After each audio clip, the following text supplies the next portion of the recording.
Muy buenas tardes con todos. Buenas noches. Buenas Buenas noches. noches.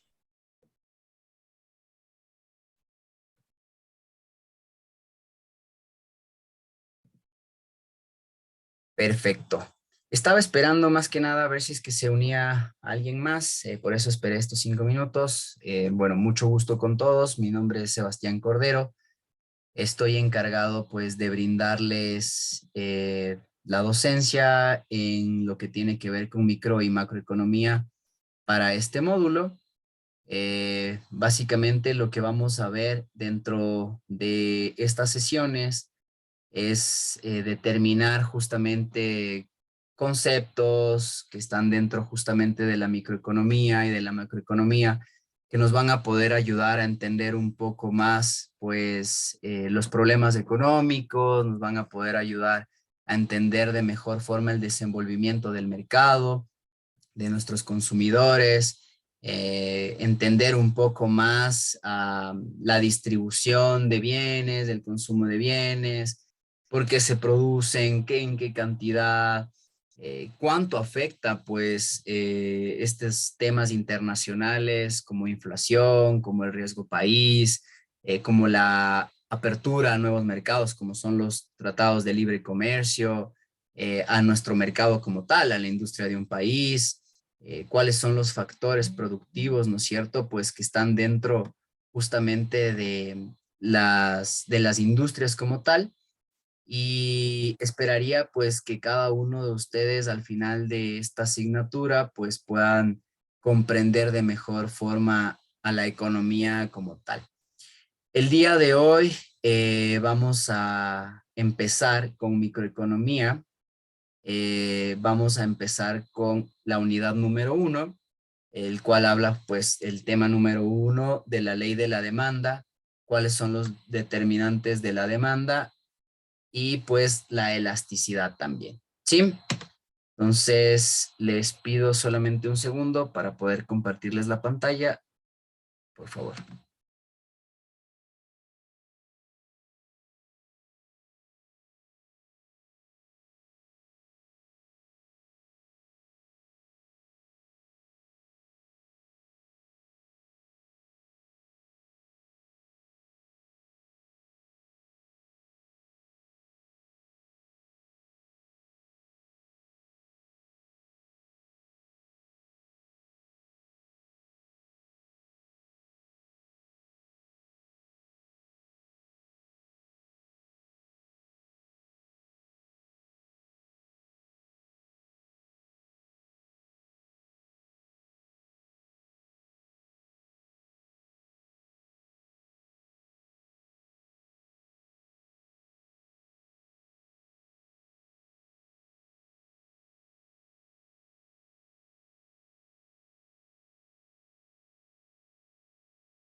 Perfecto.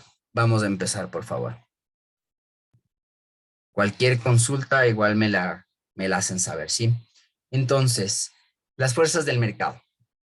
La oferta y la demanda, pues, como ustedes ya conocerán, tal vez por conocimiento común, propio, pues, la oferta lo que hace sentido es justamente a qué es lo que quieren comprar los consumidores, ¿no es cierto? Y cuánto estoy dispuesto yo a producir para eso. La oferta justamente es la segunda parte, es la producción de las empresas, la producción de productos o servicios como tal, y la demanda pues básicamente trata de eh, cuál es mi consumidor, a quién estoy dirigiendo pues mis ventas, qué es lo que quiero vender, con cuánta frecuencia, qué es lo que quiero hacer de mi negocio, ¿cierto? En breves rasgos. La oferta y la demanda pues hacen que las economías trabajen conscientemente, por así decirlo, ya que se establecen ecuaciones, se establecen parámetros en las cuales yo voy a conocer a mi mercado al final. Voy a saber cuántos pares de zapatos producir, a quiénes les voy a vender y a qué precio, según el mercado, ¿cierto? Por mi competencia. Por eso es que la microeconomía trata justamente de algo más micro, como estrictamente lo dice su palabra, hablando de la industria como tal de un país, de las empresas que forman parte de cierta industria, que básicamente están compitiendo o que están tratando de equilibrarse en el mercado, ¿no es cierto? Porque pueden haber productos que son similares, pueden haber productos que son un reemplazo del otro, que tal vez cumplen la misma función, pero son un reemplazo, ¿no es cierto?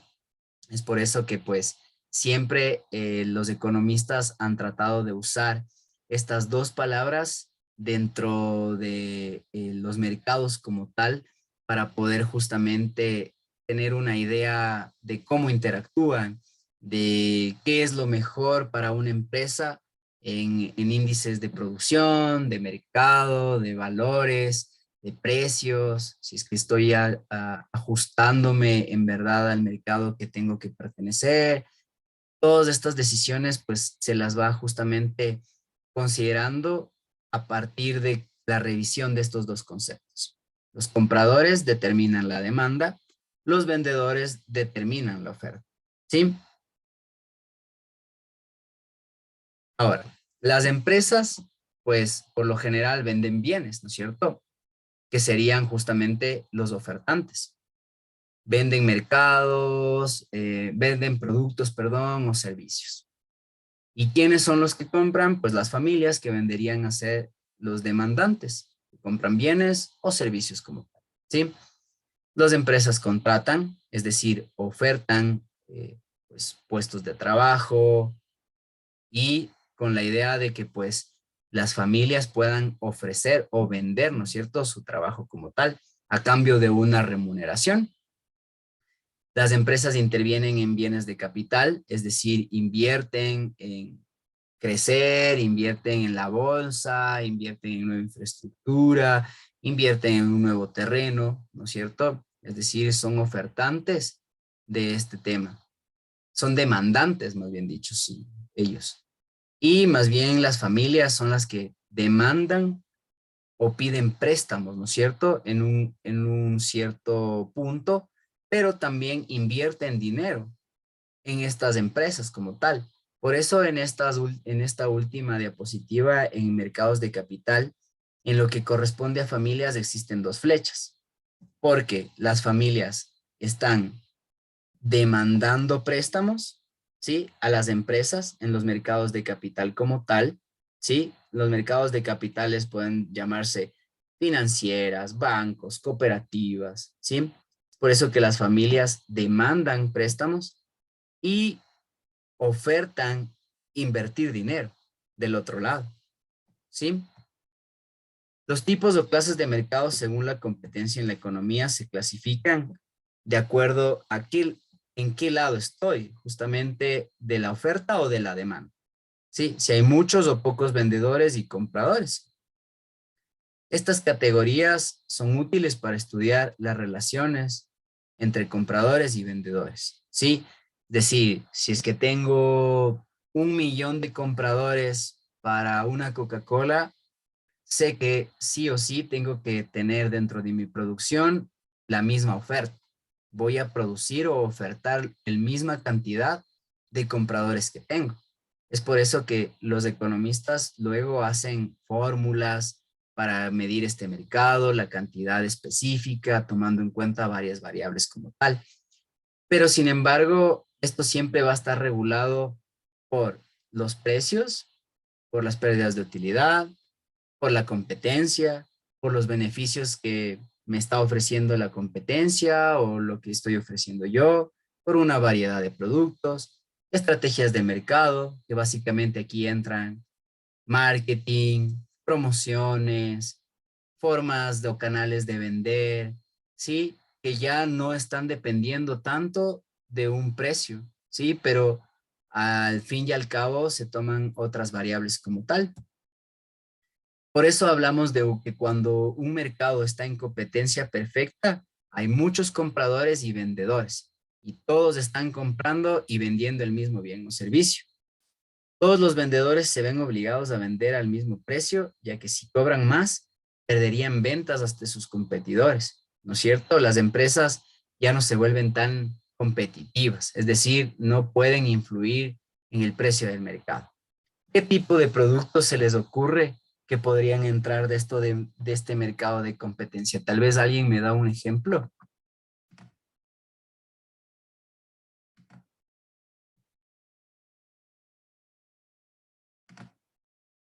Alejandro Lema, tal vez tienes algún ejemplo de mercado de competencia perfecta donde las empresas son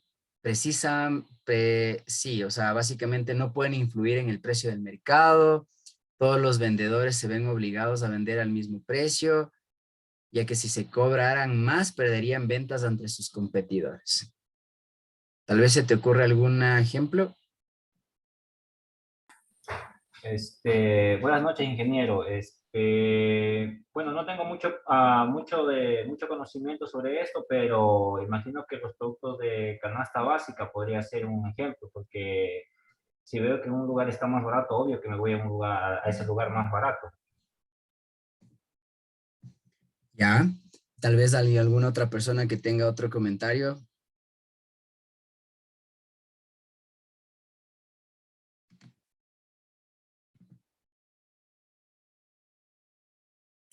La Inge, buenas noches. La gasolina podría ser. Correcto, exactamente. Bueno, en el primer punto, la canasta básica. Sí, claramente está establecido por precios que los dicta el mercado y son controlados. Los commodities como tal, ¿no es cierto? El petróleo, por ahí el oro, el hierro, la caja de banano, el cacao, son básicamente productos que tienen compradores, todos están vendiendo, todos están comprando, ¿no es cierto? Y es un poco complicado influir en el precio del mercado como tal, porque está considerado por muchas variables como tal. Es decir, por ejemplo, en un país como el nuestro, anteriormente existía, como bien mencionaba el compañero, hasta el último gobierno, una ayuda en la gasolina. Ahora ya no existe como tal y existe ya una competencia perfecta o no existirá una competencia perfecta dentro de todas las personas que venden gasolina, ya que algunas, claro, tienen un mínimo hasta donde pueden vender y un máximo de precio al que pueden vender, pero sí pueden influir en el precio del mercado, ¿no es cierto? Alguno tal vez quiere ganar un centavo más que la otra gasolinera del otro lado, tal vez quiere perder, no sé, vender más súper, vender más extra. Eh, di- Hay una diferenciación, sí, no es por eso un mercado de competencia perfecta la gasolina, más bien la competencia perfecta casi que no existe en ninguna industria, me atrevería a decir, porque tiene que básicamente estar anclada a que la oferta y la demanda sean siempre constantes, el precio es siempre el mismo, es decir, siempre va a existir un equilibrio como tal, es decir, los commodities. Estos siempre van a estar anclados por una competencia perfecta. Por ejemplo, si es que existen muchos tipos de panes que son similares en todas las panaderías, ¿no es cierto? Y, y en algún punto yo me encuentro con otra panadería, ¿no es cierto? Que está ofreciendo por ahí alguna diferenciador, eh, no en precio, sino tal vez, qué sé yo, eh, un sabor diferente, ¿no es cierto? ¿Cuál será ahí la diferencia? Existen varias cafeterías o panaderías muy cercanas de otras. El pan siempre va a ser el mismo, ¿no es cierto? No hay tanta diferencia, ¿no es cierto? Como que en influir en el mercado, en el precio como tal. En la agricultura, casi que básicamente es lo mismo, ¿no es cierto? Como hablábamos de los commodities, del arroz, o un software libre, al cual puedes ingresar o salir a tu voluntad, ¿sí? Sin condiciones del mercado, sin que por ahí te estén ocasionando alguna distorsión, ¿no es cierto?, de parte de la competencia. Por eso que existe competencia perfecta y la competencia imperfecta, ¿sí? La competencia imperfecta, en cambio, son varios tipos de mercados que además de que son los más comunes en la realidad de los países en la actualidad, se pueden clasificar como monopolios, oligopolios o competencia monopolística. ¿A quién se le ocurre un ejemplo de competencia imperfecta?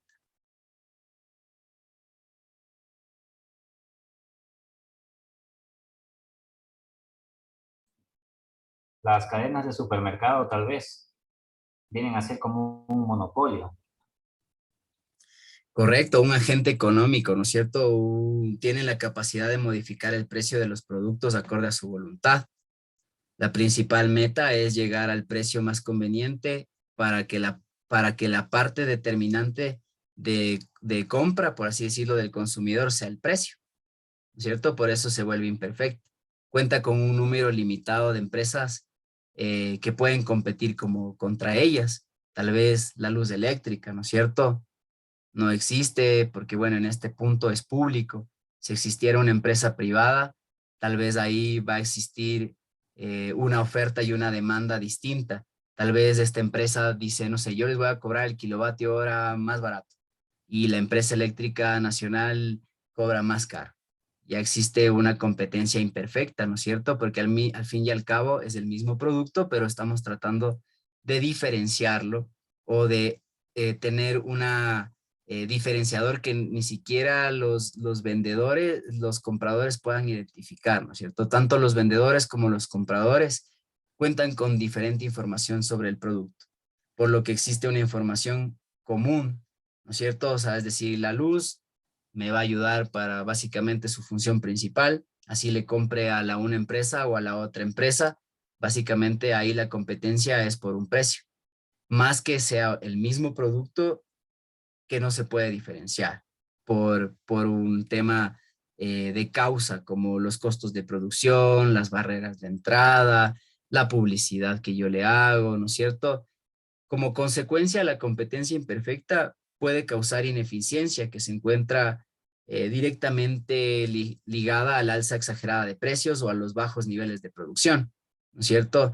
¿Qué más o menos fue lo que pasó en la pandemia, ¿no es cierto? No existía una gran producción o no teníamos una gran producción de mascarillas, existían bajos niveles de producción en el país y por ende existía una gran demanda, ¿no es cierto? Por todo lo que se estaba solicitando.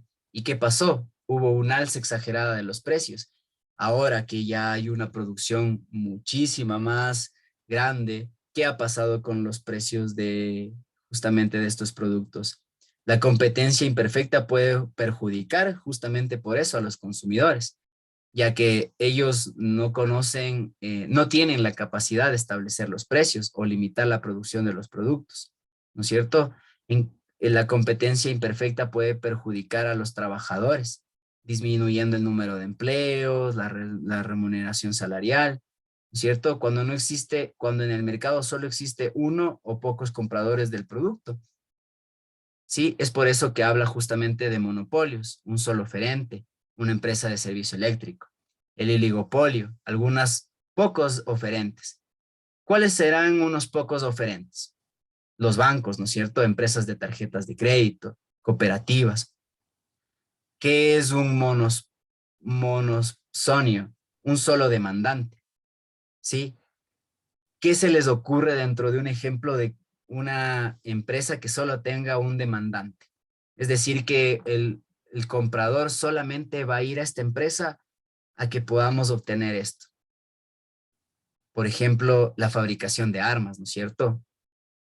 Los demandantes, la oportunidad que tienen justamente de comprar es una fabricadora de armas, no vas a un Supermaxi a comprar. Ahora, hay excepciones, ¿no? Como en ciertos países que es un poco más abierto esto, pero sin embargo van a tener que ir a un lugar donde se especializan en fabricar esto. Y el oligosonio son algunos pocos demandantes.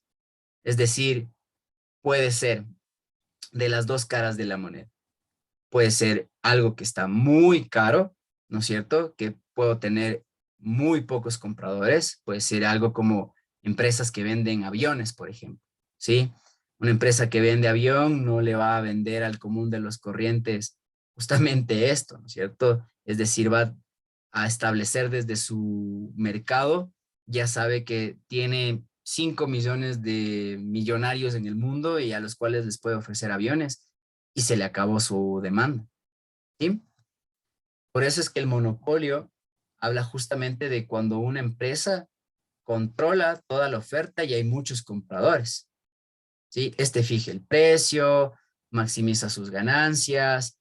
Si es que lo ve competente, este tipo de mercados busca acomodarse justamente a esto, a la calidad, también, por así decirlo, para poder llegar a sus consumidores. Pueden ser empresas públicas, ¿sí? O propiedades exclusivas de un factor de producción, ¿sí? Como les decía, los commodities como tal. Estrategias de mercado. Las empresas dominantes en un mercado pueden bajar los precios, ¿no es cierto? Hasta llegar a un nuevo competidor. Para así llegar a un nuevo competidor, lo podrían básicamente eliminar porque son los únicos que están dentro del mercado. En su inicio, en la creación de Coca-Cola, esto era un monopolio. ¿Qué hizo Pepsi? Justamente pues en tratar de derribar esta barrera de entrada que tenían ellos como únicos vendedores de una empresa, de una gaseosa oscura, que imagínense cuando esto recién salió al mercado, cómo habrá sido la mentalidad de los consumidores, ¿no? De que encontrarse ya dos empresas que vendían un producto de una agua oscura, que tenía gas aparte, rarísimo, ¿no? Ahora ya es un poco más natural, por así decirlo, y pues ya no es parte de un monopolio justamente este tipo de bebidas. Ya tienen muchísimos grandes competidores o sustitutos, ya la gente se preocupa por su salud, ya no quiere tanto azúcar, lo cual ya le quitó ese monopolio. ¿Puede pasar eso en varias industrias? Claro que sí. Va a depender justamente de el consumidor en una primera parte y del competidor crucialmente en una segunda, ¿no? Ese es justamente de donde sale el oligopolio. El oligopolio es una clase de mercado en donde solo hay unas pocas empresas, más de dos. Si son dos, es un duopolio, ¿no es cierto? Pero por lo general no hay tantas más grandes empresas que se dedican a esto. Por ejemplo, se me ocurre las empresas que se dedican a la entrega de paquetes internacionales, FedEx, ¿no es cierto? Las aerolíneas que tienen también estos servicios, por ahí no, Amazon, Mercado Libre, son empresas que están en un duopolio tratando justamente de competir y tienen muchísimos compradores, ¿no es cierto? Acá habla de que un ejemplo en el mercado es la telefonía celular, totalmente, Claro, Movistar, ¿no es cierto? Siempre partimos de eso, Belsouth, Allegro, Porta, ¿no es cierto? Para los que son de mi generación. Hablamos de que pues existían muchos compradores, pero la oferta no la podían generar muchas empresas. Empresas tal vez de software también, ¿no es cierto? Al contrario del monopolio, existe el monopsonio. En este mercado hay muchos vendedores, pero solo un comprador en control de la demanda que determina el precio del mercado. Es decir, una comercializadora de bananos, ¿no es cierto? Como les decía, pues Estos productos, básicamente los precios los determina el mercado. Las cajas, el precio de 1 kilo de oro, de 1 kilo de cacao, ¿no es cierto? Esto se lo maneja ya desde una forma ancestral, por así decirlo, desde hace muchos años, porque hay que recordar que el cacao fue una de las primeras monedas en el mundo, ¿sí? Por eso existe una competencia monopolística que habla de que en esta clase de mercado cada empresa produce un producto, ¿no es cierto? Un poco distinto al de los otros, como hablaba del pan, ¿no es cierto? Pero sustituible por los de los otros productores. Entonces, galletas, ¿no es cierto? Hablamos de oferentes que tienen su propia marca, que tienen a sus propios compradores, ¿sí? Pero que también hay un producto similar. Miren, aquí habla de Apple, ofrece el iPhone y es el único que lo produce. Es un monopolio en el mercado de iPhone, pero este es ofrecido en un mercado de celulares en donde tienen competidores con otras empresas, ¿no es cierto? Son muchas empresas las que pueden vender. Huawei, Xiaomi, Samsung, ¿sí? En los mercados grandes, por eso hay marcas que compiten monopolísticamente, los autos, la ropa, las computadoras, porque hay muchísimos compradores para esto, pero son muy pocas las empresas que han logrado resolver esto. Es lo que más o menos quería eliminar un presidente pues que tuvimos hace más de 10 años acá, tratando de que se fabriquen acá o se ensamblen por lo menos acá televisores, automóviles, ¿correcto? Porque lo único que teníamos acá eran empresas grandes que se dedicaban a hacer eso. No existían concesionarios ecuatorianos, ¿no es cierto? No existían ensambladoras ecuatorianas y si existían, eran muy pocas. Se fue perdiendo en el tiempo. Sí, eso es lo que se quería rescatar para que no exista un monopolio de empresas extranjeras. ¿Sí? Tal vez alguna pregunta en relación a esta parte de la oferta y la demanda.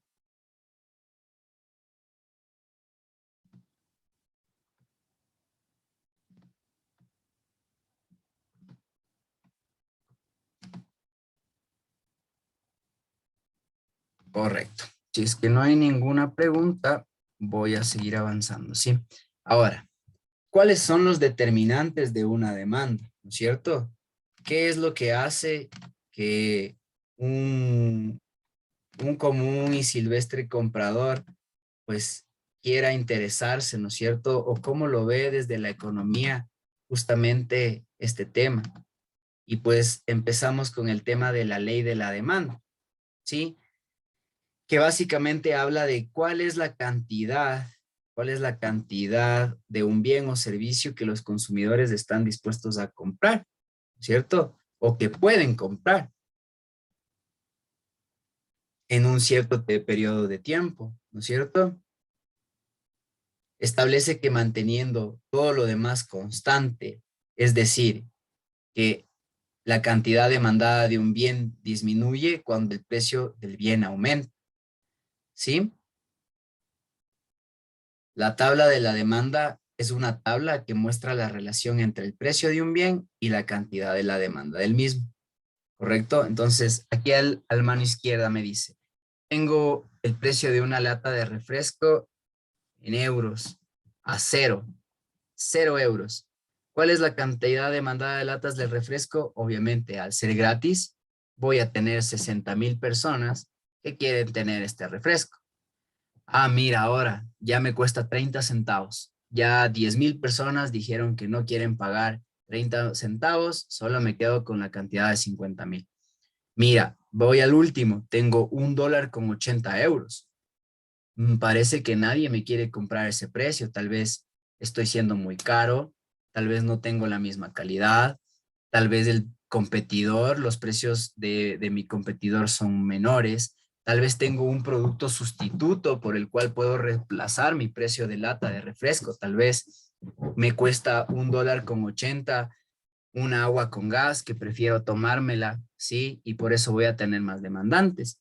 Así es tal cual se maneja en cualquier tipo de mercado. Si es que yo tengo un precio, tengo una cantidad demandada porque sé que es lo que me va a poder justamente comprar o al precio que me quiere comprar el demandante, ¿no es cierto? Y de aquí sale la curva de la demanda, que es un gráfico justamente que hace relación entre esto, el precio y la cantidad del bien, ¿sí? ¿Por qué tiene pendiente negativa la curva de la demanda? ¿Sí? La cantidad la cantidad demandada de un bien varía en sentido contrario a la variación del precio de este bien, ¿correcto? Es decir, a más demanda, ¿no es cierto? Más precio. A menos demanda, menos precio. Obviamente esto va a estar determinado dependiendo de otros factores que lo vamos a seguir viendo en el transcurso de la clase. La tabla y la curva de la demanda, ¿sí? Es del ejercicio anterior. Entonces, tenemos acá en la línea Y los precios, ¿no es cierto?, de una lata de refresco, y en la línea X, ¿sí?, la horizontal, tenemos la cantidad en miles de latas de refresco. ¿Qué es lo que me dice este gráfico? La explicación anterior, ¿no es cierto? Si es que yo quiero vender a 1.80 euros, no me va a comprar nadie, dice. Si es que me compro a 1.5, me van a comprar 10,000 y así sucesivamente. Esta sería la línea en la cual yo estoy estableciendo cuáles son mis máximos, ¿no es cierto?, de venta, que serían aquí 60,000, versus el precio que estoy dispuesto a ofrecer. Entonces, a $0 voy a entregar 60,000, a 90 centavos voy a entregar 30,000, ¿no es cierto? Y estas son las variaciones que me van a ayudar a identificar sobre la base de otras investigaciones, ¿no es cierto? Una investigación de mercado. ¿Cuántas personas quisieran comprar un refresco de sabor a cereza? Ah, ok. Hago mi investigación de mercado a 30 centavos, 50,000, a 120, a $1.20, 20,000 personas. Y establezco diferentes rangos para que yo pueda hacer justamente una planificación, tanto de producción, de compra de producto y de venta, ¿no es cierto? Para tenerlo un poco más claro. Demanda de mercado versus una demanda individual. La demanda de mercado es la suma de todas las demandas individuales, ¿no es cierto?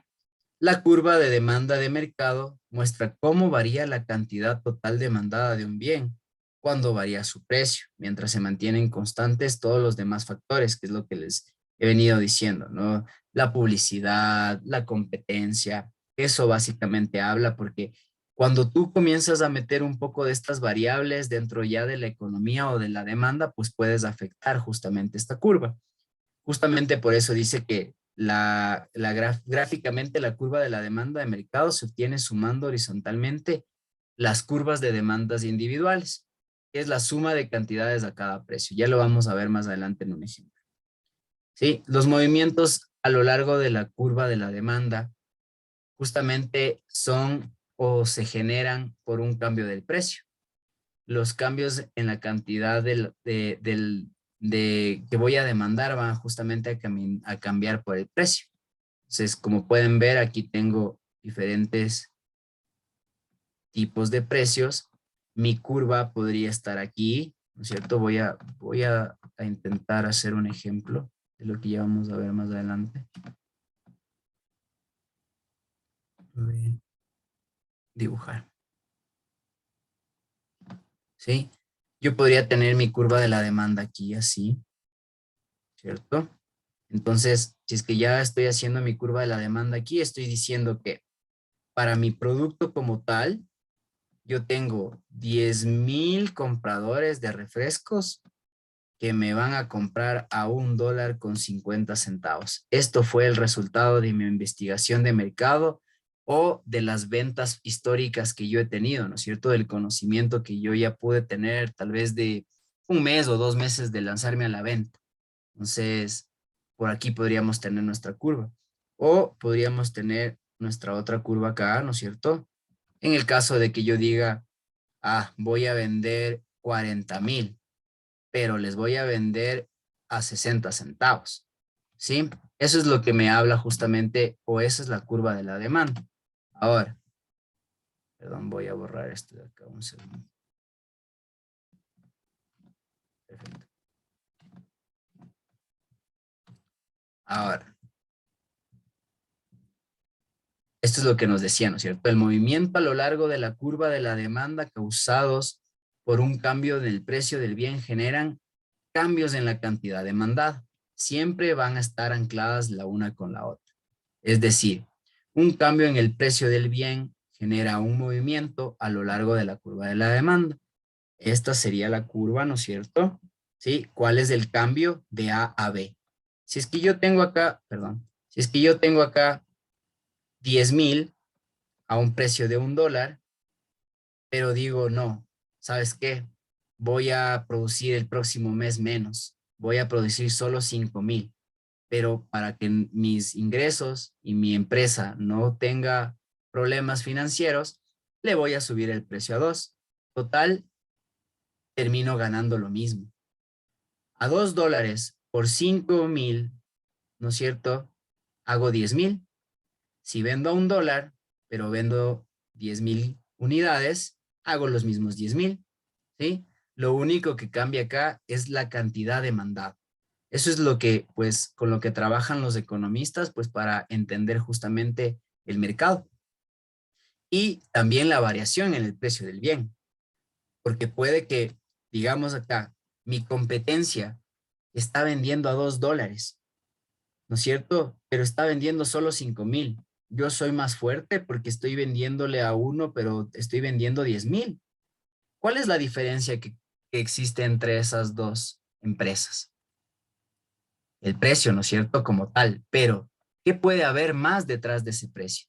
Tal vez esta empresa que me está vendiendo a $2 me ofrece algo extra. Tal vez me dice, ¿sabes qué? Porque me compraste a $2, te voy a regalar una gorra, se me ocurre, no sé. En cambio, si te vendo a $1, no te regalo nada. No tengo un plus, no tengo nada con el cual jugarte. Es por eso que justamente van variando los precios, ¿no es cierto? Dependiendo las estrategias de las empresas como tal. Por eso dice, si es que el precio sube, y esta diapositiva es fundamental, ¿no es cierto?, en la economía. Es básicamente de lo que se trata. Si mi precio sube de mi producto X, ¿no es cierto?, la cantidad del demandada del bien va a bajar, ¿sí? Porque soy más caro.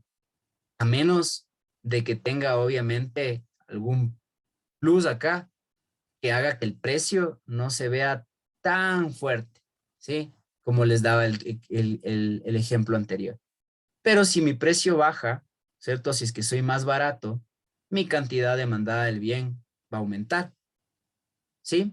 Mi precio sube, tengo mascarillas, una caja a $10, no tengo tantas, ¿no es cierto? Porque al final, al inicio casi que nadie quería comprar a ese precio. Bajaron un poco y la cantidad demandada comenzó a subir. Ahora, por lo menos todo el mundo debe tener una caja de mascarillas en su casa. Y eso básicamente lo hizo el mercado, porque en este punto no había una interferencia de otros variables, por así decirlo, como es publicidad, como es por ahí propagandas o beneficios, promociones, sino que estábamos hablando de un bien casi que esencial. Sin embargo, la demanda de la curva y la oferta, pues lo hizo que se trabaje así, ¿no? En el rango del tiempo, fue bajando. Tal vez al inicio no había tantas mascarillas también, eso pudo afectar, que ya lo vamos a ver con la línea de la oferta, que es el siguiente punto, ¿sí? Pendiente negativa de la curva, pues justamente cuando la cantidad demandada del producto, al dividirla por el precio del producto, es menor a 0, ¿sí? Estamos hablando que ahí es un bien ordinario, la pendiente negativa de la curva de la demanda, ¿sí? La función de la demanda, es decir, la fórmula, ¿sí? Habla de el precio del bien, PX, toma en cuenta la renta, ¿sí? Que sería M, los precios de otros bienes relacionados, P, los gustos del cliente, G, números de consumidores, N, y las expectativas, ¿no es cierto?, que tengo yo de compra, que básicamente eso ya se va traduciendo en un tema más de estadística. Por eso vamos a hablar de los factores que desplazan a la demanda. La renta. Mientras un consumidor tenga más ingresos, va a poder comprar a los precios que se ajusten, ¿no es cierto? Los precios de otros bienes relacionados. Si es que yo tengo un mismo precio de mi competencia o de un bien que se parece al que yo tengo, pues eso también me va a beneficiar para que mi curva de la demanda, ¿no es cierto?, se desplazca tanto positivamente o negativamente. Los gustos, las expectativas, mientras más expectativas tengo o menos expectativas tengo, y el número de compradores como tal, que básicamente es lo que hablábamos del tamaño del mercado. ¿Sí? Los movimientos de la curva de la demanda bien se pueden ir hacia la derecha o bien hacia la izquierda, causados por un cambio en cualquiera de las variables, ¿no es cierto? Por ejemplo,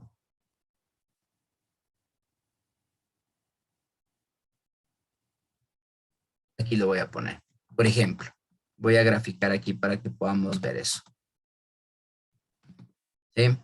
Aquí voy a poner 1 y aquí voy a poner 2. ¿Sí?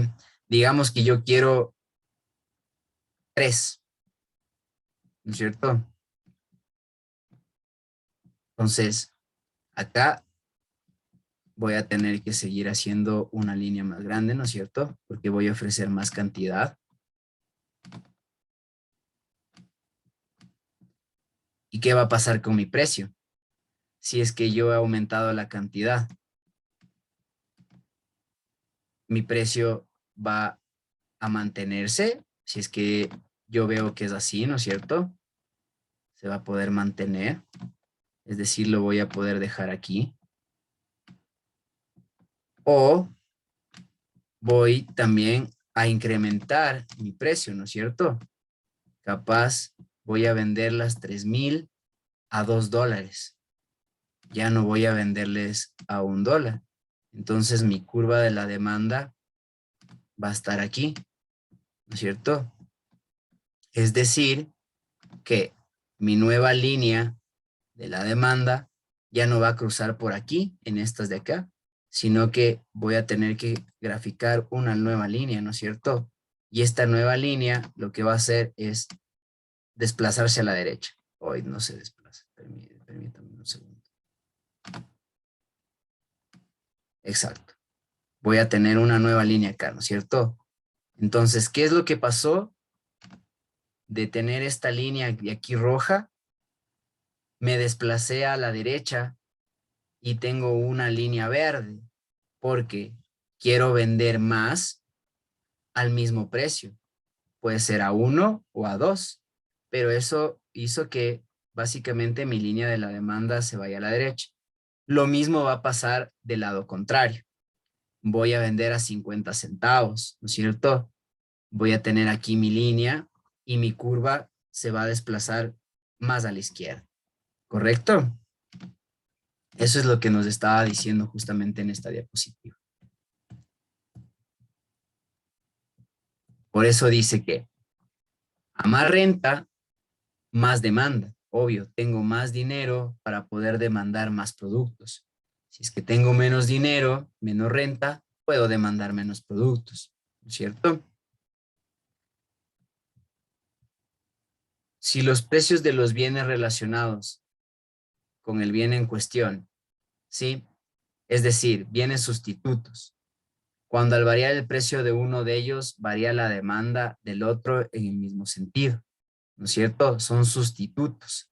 Es decir, que los precios básicamente van a depender de la preferencia o el gusto del consumidor, ¿sí? Aquí ya básicamente que casi que la variación de la demanda va a tomar en cuenta otras variables como tal, ¿no es cierto? Acá dice por eso que la cantidad demandada sobre el precio de este bien demandado es mayor a 0, este es un bien sustituto, ¿sí? Los precios de los bienes relacionados con el bien en cuestión es decir, los bienes complementarios, ¿sí? Cuando al variar el precio de uno de ellos, varía la demanda del otro en sentido contrario. Complementarios, claro, es decir, que necesitas del uno para poder sacarle provecho al otro. Y los bienes independientes, que es la variación del precio de un bien que no afecta la demanda del otro, ¿sí? Por ejemplo, acá en complementarios.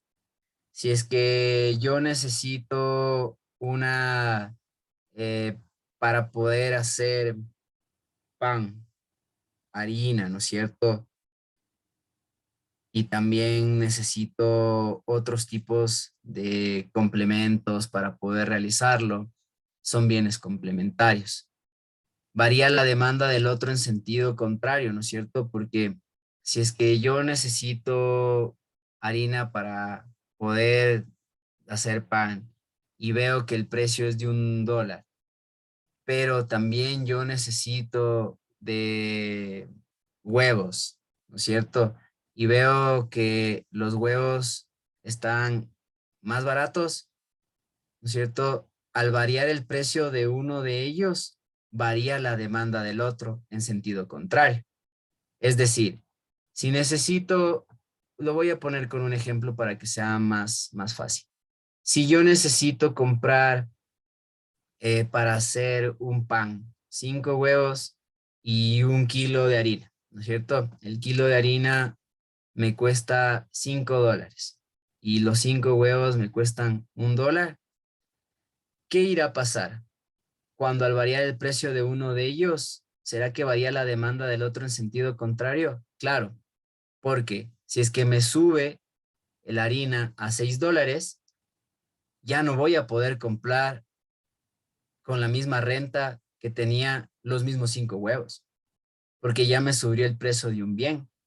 Ya voy a tener que comprar no 5 huevos, sino 4.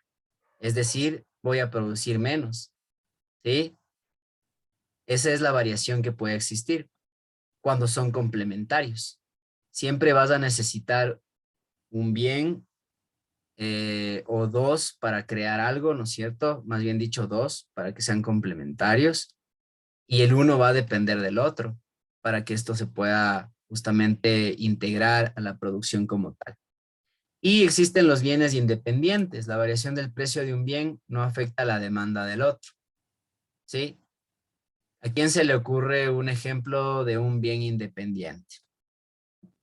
Que la variación del precio de un bien no afecta la demanda del otro.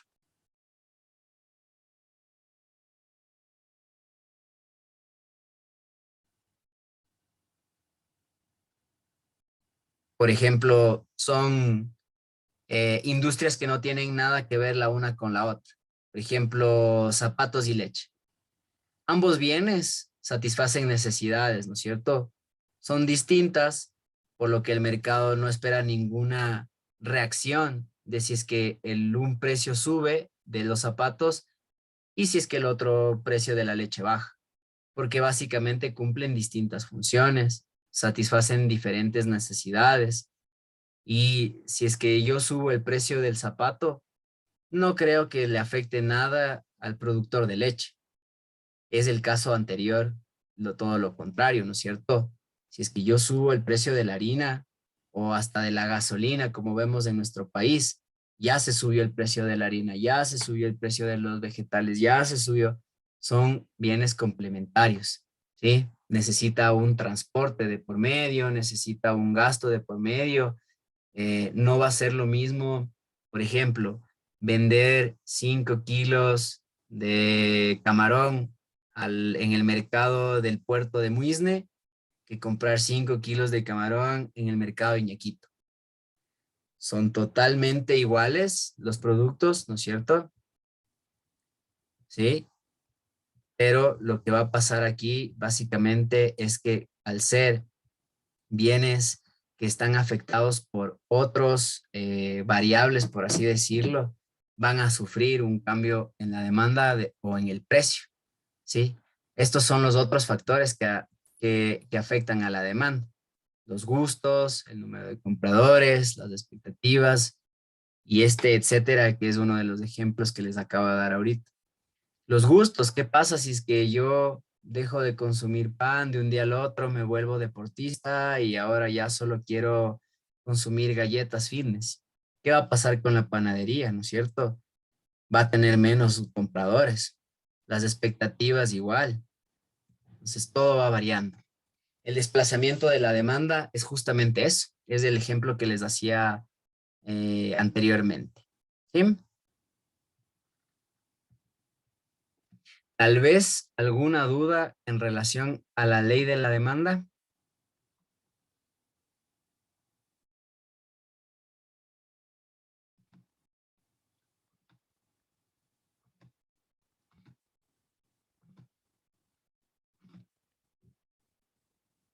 Sí, si es que no hay ninguna duda, lo que les quería pedir es, justamente en la plataforma hay dos videos, ¿no es cierto? ¿Me confirman? Si es que ustedes los tienen. Si no, los voy a poner yo por acá. Tenemos dos videos que hablan justamente de la ley de la demanda. Quisiera que los puedan ver justamente ya después de la clase, ¿no es cierto?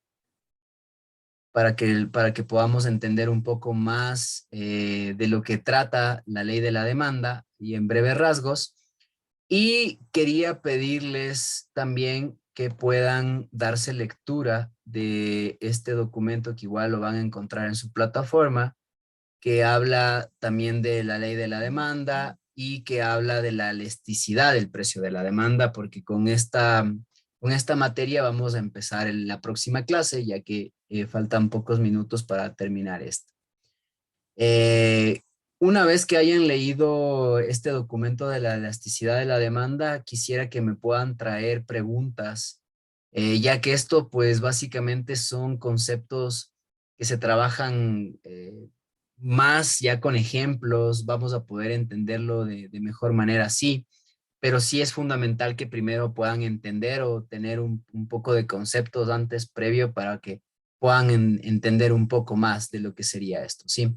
Entonces les dejo eso como para la siguiente clase del día jueves, ver los dos videos y también darse una lectura de justamente en el campus está un material que dice justamente de lectura de elasticidad de la demanda. Con eso, pues podríamos avanzar. Si no tienen los videos, me confirman ahorita para mejor ponérselos ahora y con eso terminaríamos la clase. Si me puede alguien confirmar eso, por favor.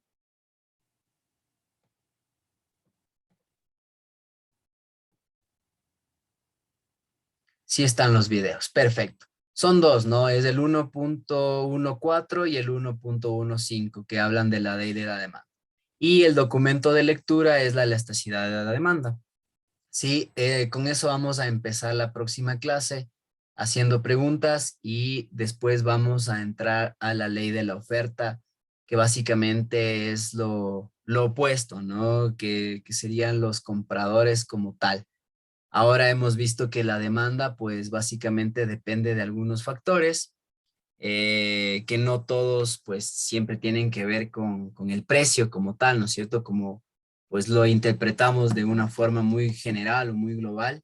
Y en cambio en la ley de la oferta podremos ver cuáles son también los factores que afectan a esto, ¿no? Al consumidor como tal, que son los otros que estábamos revisando antes de.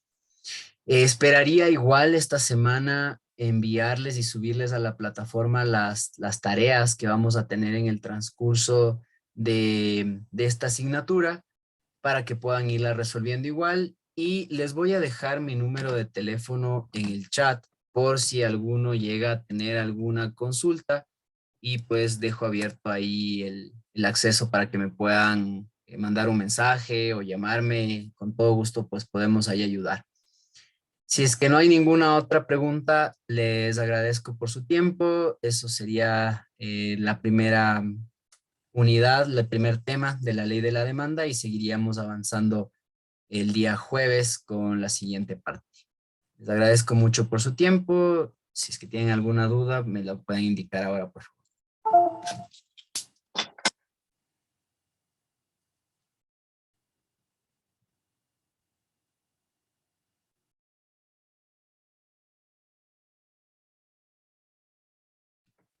Listo. Si no hay ninguna duda, les dejo ir. Muchísimas gracias. Por ahí Santiago Arias nos mencionaba si es que podríamos hacer un grupo de WhatsApp. Eh, si es que todos están de acuerdo, no hay ningún problema, no tengo ningún inconveniente que lo podamos hacer. Podríamos la próxima clase, les voy a pedir pues que me puedan enviar sus números de teléfono y con esto pues así puedo yo armarme justamente el chat. Con eso dejamos abierto esa línea de comunicación por cualquier eventualidad que tengan o cualquier duda que tengan, no tengo ningún problema, ¿sí? Eso, les agradezco mucho. Eso sería todo por el día de hoy.